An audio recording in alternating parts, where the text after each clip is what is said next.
Imaginez-vous, dans une salle majestueuse, à Berlin, en 1884. Les murs sont ornés de riches tapisseries.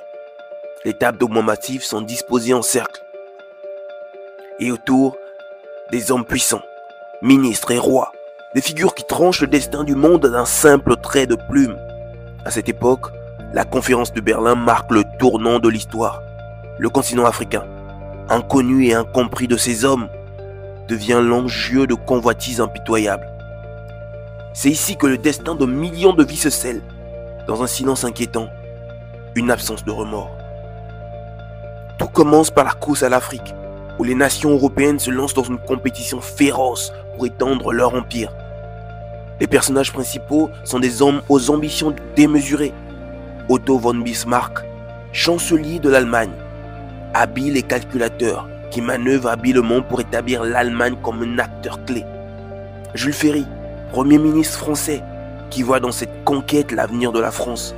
Léopold II, roi des Belges, obsédé par un rêve d'empire personnel en Afrique centrale. Tout se concentre dans un salon feutré, portant des costumes sombres, où les regards se croisent, chacun scrutant l'autre.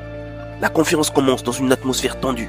La carte de l'Afrique est étalée sur la table, vierge de frontières européennes. Chaque homme observe sa ligne invisible, imaginant les frontières qu'il va tracer. Bismarck prend la parole. Le premier, sa voix froide et assurée résonne dans la pièce. Il propose des règles pour réguler la course à l'Afrique. Chaque pays devra désormais occuper effectivement le territoire qu'il revendique.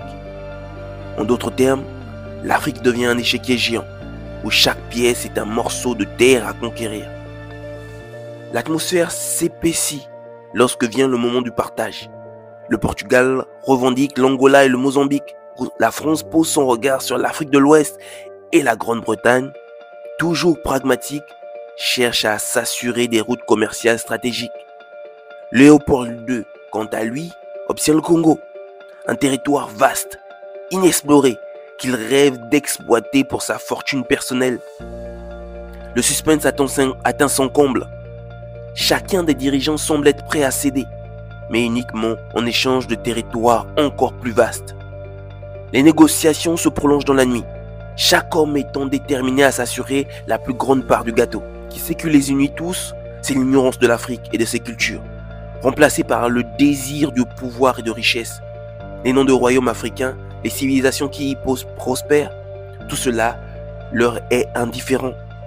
À chaque décision, c'est une culture qui est piétinée, une langue qui se perd, un peuple qui se divise.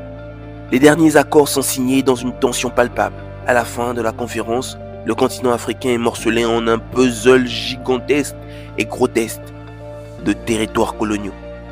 Les regards se tournent vers Bismarck, qui annonce d'une voix ferme que le destin de l'Afrique est désormais entre les mains de l'Europe.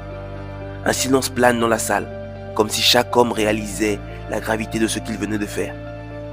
À des milliers de kilomètres de là, en Afrique, les conséquences de ces décisions se feront sentir pendant des décennies, voire des siècles. Les frontières tracées à Berlin ignorent totalement la réalité ethnique, culturelle et linguistique des peuples africains, sémant des graines de conflits futurs. Ce n'est qu'un début, celui d'une colonisation brutale qui marquera à jamais l'histoire d'un continent, l'Afrique, et une leçon cruelle pour les générations à venir.